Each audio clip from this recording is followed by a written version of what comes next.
Good evening, everyone. Welcome to Back to School Night. My name is Dan Balaban, and this is Financial Literacy. First, a bit about myself. I began teaching at Rutherford High School in 2011. This is now my 10th school year working in a district. Before coming to Rutherford High School, I attended Rutgers University, where I earned my bachelor's as well as my master's degrees. Over the course of the last few years, I've also earned state licensure to be a teacher of students with disabilities, as well as to work in a school supervision capacity. I'm going to begin by talking a little bit about the course. So, financial literacy is a 2 marking period course in which I teach half the semester, and Ms. Richmond teaches the other half of the semester. So, students begin in my class, they learn a variety of topics, and then at the conclusion of marking period 1, the students will make a transition and go to Ms. Richmond's class. So, a bit about my class. My class is structured to be extremely relevant and pertinent to young people. The topics that I will be teaching about, they will be using immediately, currently in their daily lives, as well as in the not so distant future. So each class will begin with a 5 minute to 7 minute period where students read the morning's current event articles as they pertain to finance, business, markets, and other economic news. From there, once the students have a strong understanding of what's going on around the world that morning, we will then have a class discussion.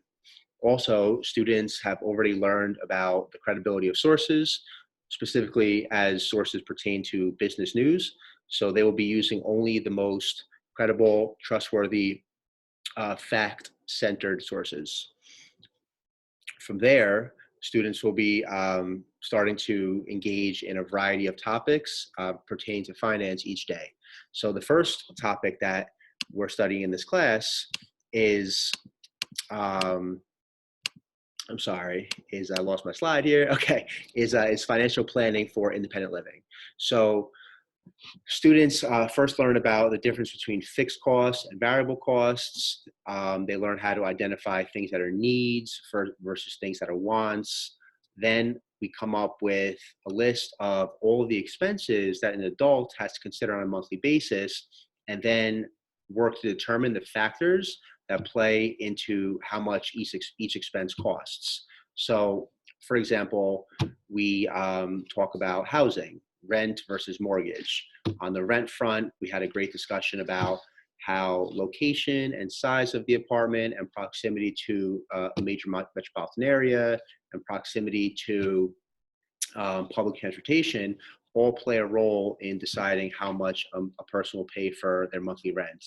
On the mortgage front, we had a great discussion about how the size of the house, the amount of square footage, the amount of bedrooms, the amount of bathrooms, the proximity to a major metropolitan area, as well as more specific factors such as current interest rates and the supply and demand dynamics of the housing market play a role in determining how much that person's monthly payment will be, of course, in conjunction with the amount of their down payment and other factors like their credit history, etc.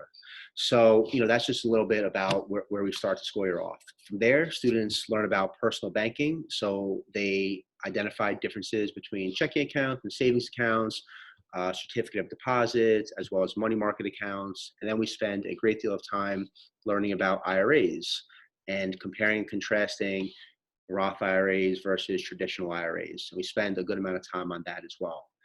From there, students will learn a lot about responsible personal debt usage. So learning about how a credit card works, how to use a credit card responsibly, how to take advantage of the positive elements of credit cards without really falling into bad credit card habits.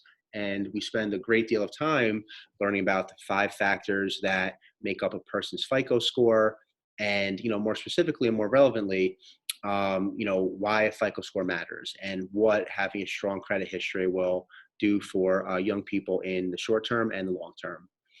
The next topic that we cover in this class are the finances of higher education. This is a very relevant topic to young people, especially given the current costs associated with attending, four-year college, two-year college, and other institutions of higher education. So, we learn how student loans work.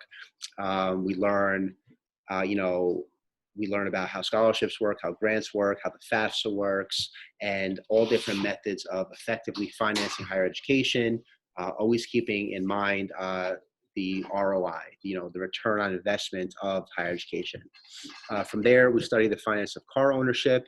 So we really break down the key differences between leasing a vehicle, financing a vehicle, how factors such as down payment plays a role in both scenarios. And then we also discuss the merits of owning a used car and paying for a used car in cash and not having a monthly payment, in that situation. But then we always also talk about how maintenance will have to be a consideration there. Next up, we talk about the finance of home ownership. And we usually do a research project on that really highlights the cost of living in the state of New Jersey as compared to other states across the country. And students usually really enjoy that research project. Finally, towards the conclusion of the marking period, students will learn about budgeting and how to create a plan for independent living, where we kind of put everything that we've learned throughout the marking period together into one project. So it's a great class. It's a relevant class. The information is always pretty interesting. We have great discussions in the class, and I'm looking forward to a great school year. So please feel free to reach out to me at any time if you have questions. My email address is dbalaban@rutherfordschools.org, and I'm looking forward to hearing from you all soon. All right, have a great night and take care.